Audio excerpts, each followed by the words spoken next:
கடகராசி நேயர்களே, உங்களுடைய அன்பையும் ஆனந்தத்தையும் ஆர்வத்தையும் ஆக்கத்தையும் இன்பத்தையும் இனிமையும் கொண்டு உங்களுடைய ஆன்மாவை சுத்திகரித்து அற்புதமான சந்திர பகவானுடைய எண்ணமாக மாறி நீங்கள் 27 நட்சத்திரங்களையும் ஒரே மாதத்தில் சுழன்று வந்து அதன் மூலமாக ஒரு சக்தியை பெறக்கூடிய கடகராசி நேயர்கள்.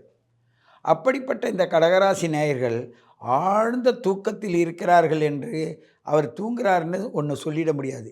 ஏனென்றால் ஆழ்ந்த தூக்கமாக இருந்தாலும் கூட உங்களுடைய ஒவ்வொரு கவனம் இந்த பிரபஞ்சத்தை சுழண்டு கொண்டே இருக்கும். நீங்கள் இந்த பூமியில் ஆளத்தக்கவர்கள், ஆள்வதற்காக பிறந்த நீங்கள்.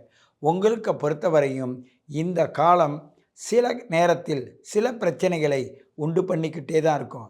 ஆகையினால் உங்களுடைய திட்டங்கள் எதுவாக இருந்தாலும் தடைபட்டு பிரச்சனையாகி வம்பாகி சின்ன பிரச்சனையும் பெரிய பிரச்சனையாக மாறி செயல்பட்டு கொண்டிருந்த இந்த காலத்தில் இனி வரும் காலம் எப்படி இருக்கும் என்ற கேள்விக்கு என்ன பதில் என்றால், நீங்கள் உங்களுடைய குடும்பத்தை தவறாக நினைக்காதீர்கள்.